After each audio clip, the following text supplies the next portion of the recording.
2300 Jackson Street in that little house. I was born in that house, the only one born in that house. We had 2 bedrooms in our home, and I and my sisters, Janet and Latoya, slept in the living room. We had a couch that led out into a bed. My brothers slept in one room, and that room had triple bunk beds, and they slept on the bunk beds. And then my parents slept in the other room. Tito and Jermaine slept in one bunk bed. Marlon and Michael slept in a bunk bed together that they shared. And then Jackie slept in one. And then, of course, when Randy came along, he shared it with Jackie. We slept in the living room, the girls did. And we had a couch that led out into a bed, and we shared the bed. Janet used to sleep literally on my stomach when she was born. When you live in an area such as the area that we came from, you really don't think about that. I mean, poor, that was a way of life. We had plenty of food to eat, and we had clothes, went to school. We were like all the other kids in the area. When Michael was first born, he was like all the other kids. The only difference that he had as he began to get older was that he was extremely mischievous, rambunctious. He would do little things to annoy you, or for example, when he would get in trouble, he'd run from my mom if she wanted to chastise him, and he'd run up under the bed and hang on to the springs, and they couldn't get him out. They, meaning my brothers, they tried, but they couldn't do it. So she'd just say, leave him alone, wait till later. He'll come out sooner or later. He used to always make funny faces. If everybody was down or whatever, he'd walk in the kitchen and buck his eyes or whatever and do something really crazy to make you laugh. He was just fun. He would always do funny things. Anything for a laugh. Anything for a laugh. And I remember in particular one time when I was at my mom's house, Latoya was always very persnickety about the way she kept her room. She had this beautiful, I think it was a white satin bedspread that she had just gotten on her bed. And Michael had went to some kind of shop where you buy these little gadgets, tricks, and he took some invisible ink and he spread it all over the bedspread, squirted it all over, and then he had her to come in and look at it. She was livid. She got so upset. She didn't know, she knew something had happened, and she knew probably it was him, and she thought it wouldn't come out, and she had a living fit. Crazy, crazy, crazy, crazy around the house.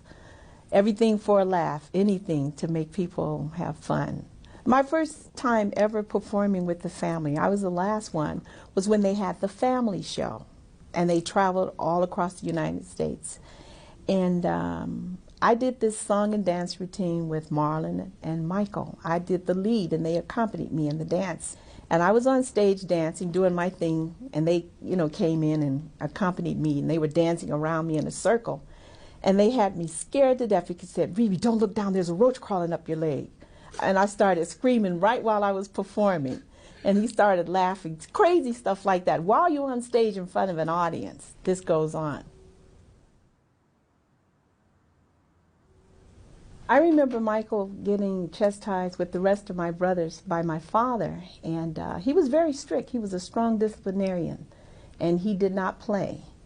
And I'm sure he was afraid of that. I mean, he was always getting into trouble. So when he got into trouble, the next thing was the chastisement that would come after it. So yeah, I remember that very well. He didn't even have to take the strap out. All he'd have to do is look at you like this.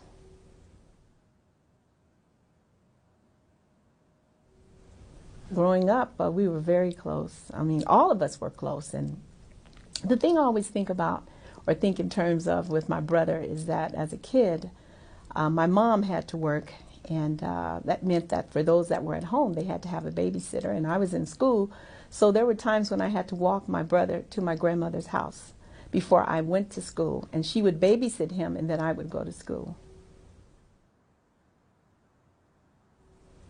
He would perform and do the moves and routine that everyone else was doing, but then all of a sudden he would add a little bit of something in there different, catch you off guard. And that happened a lot of times when he had to perform before people too. And that was him feeling what he was doing. And I noticed that, and then not only that, just him getting into his routines and studying on his routines and trying to perfect what he was doing, I noticed that it came very easy for him because he loved it so much. And that's when I started noticing, and I'm sure everyone else did, how that there was a little bit of a difference, quite a bit of a difference, I should say, with his performing in the others. He was always tap dancing all over the house. He would, you know what he would do?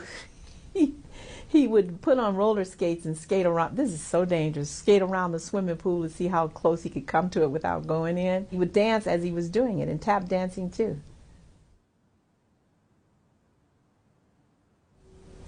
Money that they would gather together from performing in the local area, he would take his money and save it, and Marlon would spend his.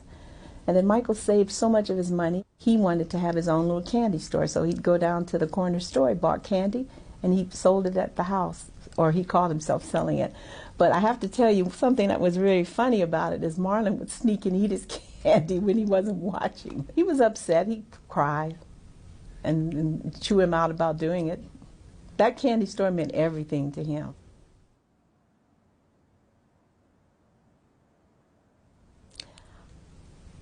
When I first heard it, I couldn't believe it.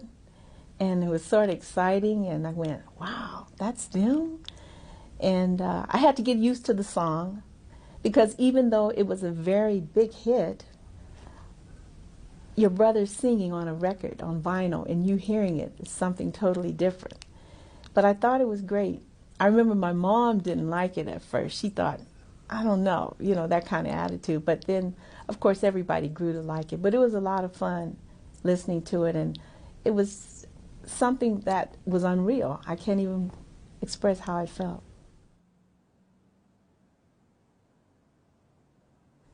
He was very close to my mother, and she was like a comfort to him, I think.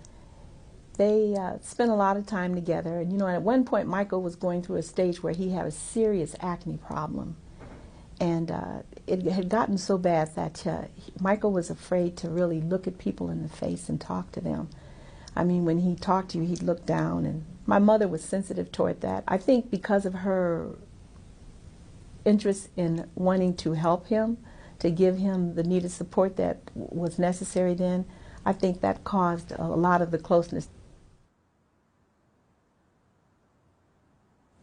Because he was in the entertainment profession, and as many entertainers do, he wanted to look his best. He thought that definitely enhanced his features or his looks. And that's why I think he thought in the direction that he did. Oh, you can say that about just about every entertainer that's out there, or not every entertainer, but a great majority of them. They look fine, but they always think they can look better if they go and extend it another notch by having that done. So I guess it's what makes the person feel good themselves. I wanted my brother to produce me. It wasn't necessarily because he was so hot. It's just that I thought it would be something that would be good, would work well together. And of course, even though I had asked him, and he wanted to as well, it was a while before he did produce Centipede. Centipede was recorded in 1984, written, produced, and arranged by Michael, my brother. And it was something that was really exciting for me. He had talked about working with me, producing something, and he told me this thought that he had, this song that he wanted to work with me on. So I went to the studio, and he showed me the lyrics. I started singing them. I actually learned the song on the set as I was recording it. That's how I learned it. And the funny part about it is when I was recording the song, it was during the time that the Victory Tour was trying to come into existence. And so there were promoters from all over coming into the studio while we were trying to record. It wasn't the easiest thing in the world, but it worked out in the end.